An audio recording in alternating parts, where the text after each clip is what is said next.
നിങ്ങൾ ആവശ്യപ്പെട്ടതുപോലെ ഒറ്റപ്പദത്തിന്റെ ക്ലാസ്സുമായി ഇതാ ഞാൻ വീണ്ടും വന്നിരിക്കുന്നു. ജനം ഇല്ലാത്ത ഇടം വിജനം.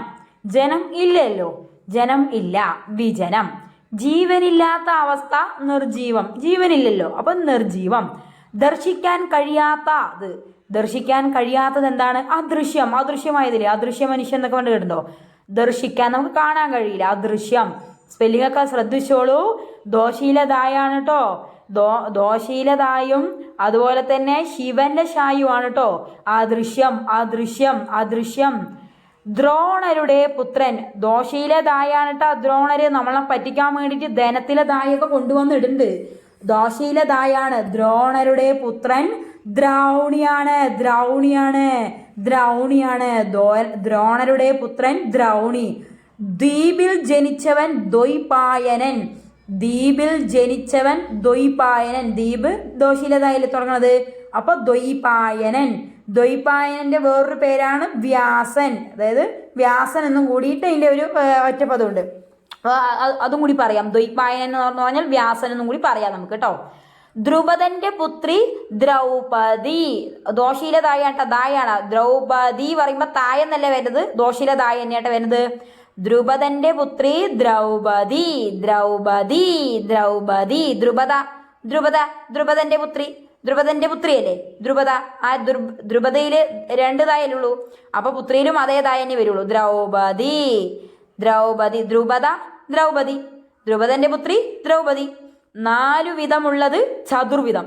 നമ്മൾ ചതുർഭുജം എന്നൊക്കെ പറഞ്ഞു കഴിഞ്ഞാൽ എന്താണ്? ചതുരം, ചതുരം പറയുമ്പോൾ 4 അല്ലേ, അപ്പൊ 4 വിധമുള്ളത് ചതുർവിധം, ചതുർവിധം.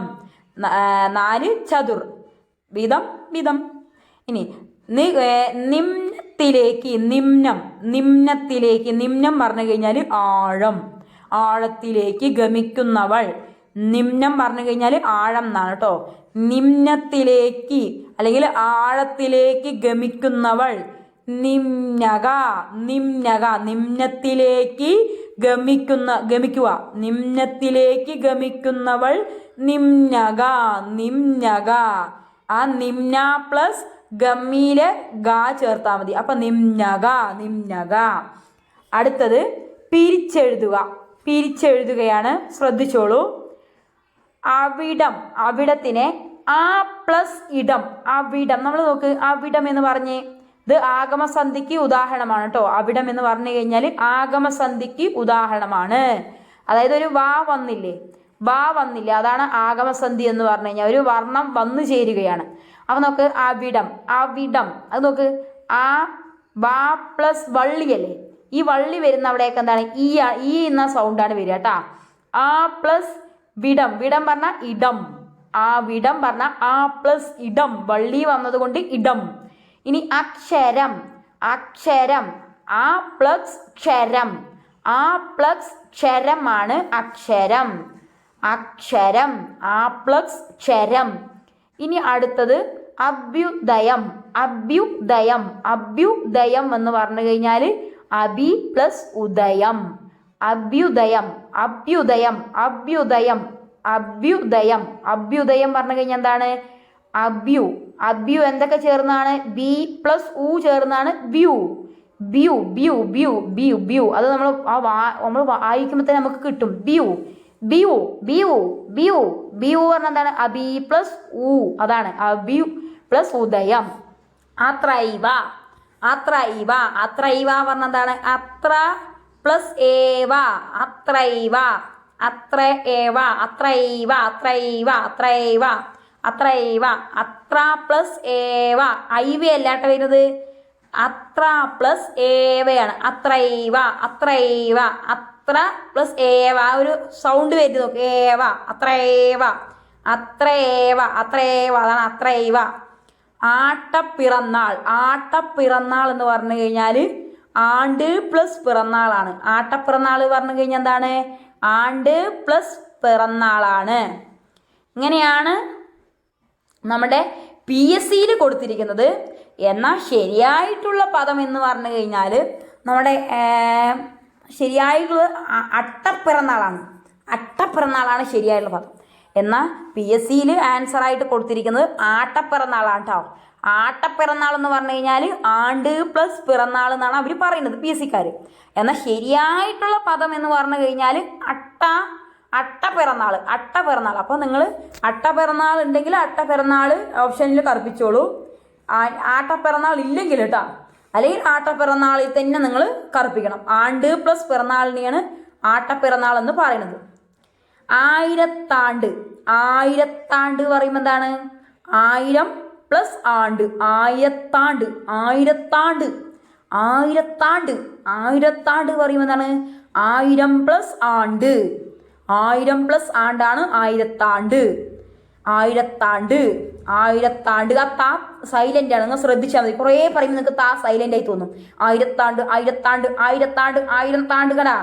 ആറ്റിൽ പറഞ്ഞു കഴിഞ്ഞാൽ 6 ആറ്റിൽ പറഞ്ഞു കഴിഞ്ഞാൽ 6 പ്ലസ് ഇല്ല്. അതാണ് ഈ റ് പ്ലസ് ഇ വന്നു കഴിഞ്ഞാൽ എന്തായി മാറും? ടി ആയിട്ട് മാറും കേട്ടാ. നമുക്ക് ശ്രദ്ധിച്ചോളൂ. ഈ റ് പ്ലസ് ഇ വന്നു കഴിഞ്ഞാൽ ആ അക്ഷരങ്ങൾ അവിടെ എന്തായിരിക്കും വരിക? ടി ആയിരിക്കും വരിക. ടി റ് പ്ലസ് ഇ ആണ് ടി. ഇനി 800, ഇത് ചോദിച്ചിട്ടുണ്ട് എക്സാമിന്.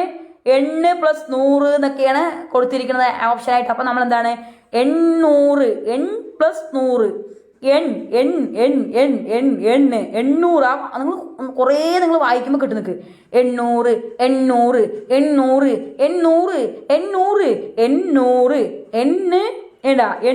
പറയുമ്പോൾ വന്നു, പിന്നെ 100 അല്ലേ? പ്ലസ് 100. ഇനി ഋഗ്വേദം പറഞ്ഞാൽ ഋഗ് പ്ലസ് വേദം. ഈ ക്ക് പ്ലസ് വേ ആയിട്ടാണ് എന്തായിട്ട് മാറുന്നത്? ഗ്വേ ആയിട്ട് മാറണം കേട്ടോ. ഈ ക്ക് പ്ലസ് വേ ആണ് ഋഗ്വേ എന്നായിട്ട് മാറുന്നത്. ഈ ക്ക് പ്ലസ് വേ ആണ് ഗ്വേ ആയിട്ട് മാറുന്നത്, ഋഗ്വേദം. ഉച്ചിഷ്ടം അച്ഛനിലെ ചായാണ് വരിക കേട്ടാ. ഈ ഇഷ്ട നോക്കി വെച്ചോളൂ. ചിലപ്പോൾ മിഠായിയിലെ ടായൊക്കെ വരാൻ സാധ്യതയുണ്ട്. ഇഷ്ടം നാലാണ് കേട്ടോ. ഇഷ്ടത്തിലെ ഡായല്ലേ വരുന്നത്. അപ്പോൾ ഉച്ചിഷ്ടം പറഞ്ഞാൽ ഉത്ത് പ്ലസ് ശിഷ്ടം. ഈ ത് പ്ലസ് ഷായാണ് അച്ഛൻ്റെ ചായായിട്ട് വരുന്നത് കേട്ടോ. ത് പ്ലസ് ശിവന്റെ ഷായും കൂടി ചേർന്നിട്ടാണ് ചായായിട്ട് വരുന്നത്, അച്ഛൻ്റെ ച. അപ്പോൾ ഉച്ചിഷ്ടം നമുക്ക് എങ്ങനെ എഴുതാം? ഉത്ത് പ്ലസ് ശിഷ്ടം, ഉച്ഛിഷ്ടം. അതിനെയാണ് ചേർത്തണം ഉച്ചിഷ്ടം വായിക്കണം കേട്ടോ. നമ്മൾ വിദ്യുച്ഛക്തി പറയില്ലേ, അതാണ്. അപ്പം നമുക്ക് വിദ്യുത്ത് പ്ലസ് ശക്തി എന്നല്ലേ പറയാ, അതേപോലെ തന്നെയാണ് ഇവിടെയും പറയുന്നത്. ഇനി ഹൃദ്വികാരം നോക്ക്. ഹൃദ്വികാരം അതെന്താണ് നോക്ക്? ത് പ്ലസ് ബി ആണ് ദ്വി, ഞാൻ പറഞ്ഞല്ലോ. അതേപോലെ തന്നെ നമ്മുടെ ക പ്ലസ് വേ ആണ് ഗ്വേ. അതേപോലെ തന്നെ ഹൃദ്വികാരം ത് പ്ലസ് ബി ആണ് ദ്വി. ഹൃദ്വികാരം ഹൃത്ത് പ്ലസ് വികാരമാണ് ഹൃദ്വികാരം. ഇനി ശൈലിയാണ് നമുക്ക് നോക്കേണ്ടത്. ഇരുതലമൂരി, ഏഷണിക്കാർ ഇരുപക്ഷത്തും ചേർന്ന്. ഇരുതലമൂരി പറയുമ്പോൾ 2 പക്ഷത്തുനിന്ന് ഏഷണിക്കാരാണ് അല്ലേ. കലഹം ഉണ്ടാക്കുന്നവരിനെയാണ് ഇരുതലമൂരി എന്ന് പറയുന്നത്. 2 ഭാഗത്ത് നിന്നിട്ട് വഴക്കുണ്ടാക്കും. ഇലയിട്ട് ചവിട്ടുക, അറിഞ്ഞുകൊണ്ട് തെറ്റ് ചെയ്യുക. ഇലയിട്ടിട്ട് ചവിട്ടുക. ഒരാൾക്ക് ചോറുണ്ണാൻ നമ്മൾ ഇലയിട്ടിട്ട് അതിൽ ചവിട്ടി കഴിഞ്ഞാൽ എന്താണ്? ശരിക്കും മനഃപൂർവ്വം ചെയ്യുന്നതല്ലേ? അല്ലാണ്ട് ഏതെങ്കിലും ബോധമുള്ളവർ ആരെങ്കിലും ഇലയിൽ പോയി ചവിട്ടുമോ? അവർക്ക് ഭക്ഷണം കൊടുക്കാൻ വെച്ച ഇലയിൽ പോയി ചവിട്ടുമോ? അത് അറിഞ്ഞുകൊണ്ട് തെറ്റ് ചെയ്യുന്നതാണ്. ഇനി ഉള്ളംകാലിലെ ചോര ഉച്ചം തലയിൽ വരത്തുക. ഉള്ളംകാലിലെ ചോര ഉച്ചം തലയിൽ വരത്തുക എന്ന് പറഞ്ഞു കഴിഞ്ഞാൽ കഠിനമായി അധ്വാനിക്കുക. ഉള്ളംകാലിലെ ചോര ഉച്ചം തലയിൽ വരുത്തുക പറഞ്ഞാൽ ചോരയുമായി ബന്ധപ്പെട്ടതൊക്കെ എന്തായിരിക്കും? ഇതൊക്കെ എന്താണ്? ഇത് പേരൊക്കെ നല്ല അധ്വാനത്തിന്റെ മഹിമ പറയുന്നതാണല്ലേ. ഇനി ഊറ്റം പറയുക, ആത്മപ്രശംസ പറയുക. എന്തൊരു ഊറ്റോണ്ടാ നീ പറയില്ലേ, പൊങ്ങച്ചം പറയില്ലേ, ആത്മപ്രശംസ പറയുക. എള്ളു കീറുക, കർശനമായി പെരുക. എള്ളു കീറുക, അത് ചോദിക്കാൻ സാധ്യതയുണ്ട് കേട്ടോ. എള്ള് പറഞ്ഞു കഴിഞ്ഞാൽ ധാരാളമായി എന്ന് പറയുന്നതിൻ്റെ ഒരു ഇതാണ് എള്ള് പറഞ്ഞു കഴിഞ്ഞാൽ. അപ്പോൾ എള്ളു കീറുക പറഞ്ഞാൽ കർശനമായി പെരുക കേട്ടാ. കർശനമായി പെരുകുകയാണ് എള്ളു കീറുക. കർശനമായി പെരുക, അതാണ് കർശനം, ഭയങ്കര നിർബന്ധമാണ്. എള്ളു കീറുക പറഞ്ഞാൽ അത് നിർബന്ധമായിട്ടത് പെരുകണം, അതാണ്. ഉദകം ചെയ്യുക, ഉദകകർമ്മം, ദാനം ചെയ്യുക, അതാണ് കേട്ടോ ഉദകകർമ്മം. ചിലവിടെയൊക്കെ പോയി കഴിഞ്ഞാൽ നിങ്ങളൊരു ഉദകകർമ്മം ചെയ്യുമോ ചോദിക്കുക, ദാനം ചെയ്യുമോ എന്ന് പറയണ്ട. അപ്പോൾ ഉദകം പറഞ്ഞു കഴിഞ്ഞാൽ ദോഷിലേതായാലും വരുന്നത്. ദാനത്തിലും നമ്മുടെ ദോശയിലേതായാലും വരുന്നത്. അപ്പോൾ ഉദകം നമ്മൾ കൈ കൊണ്ടല്ലേ ദാനം ചെയ്യണത്, അങ്ങനെ ആലോചിച്ചാൽ മതി. ഉദകം ദാനം ചെയ്യുക. ഇഞ്ചി കടിക്കുക. ഇഞ്ചി കടിക്കുക പറഞ്ഞാൽ എന്താടാ നീ ഇഞ്ചി കടിക്കുകയും പറയല്ലേ, ദേഷ്യം വരിക, കോപിക്കുകയാണ്. കച്ച കെട്ടുക, അത് ചോദിച്ചിട്ട് കച്ച കെട്ടുക പറഞ്ഞാൽ തയ്യാറാവുക. കച്ച കെട്ടിയിട്ടൊക്കെ പണ്ട് കളരിക്കൊക്കെ പോണ കണ്ടില്ലേ, യുദ്ധത്തിനൊക്കെ തയ്യാറായി പോവുകയാണ് അല്ലേ. Thank you.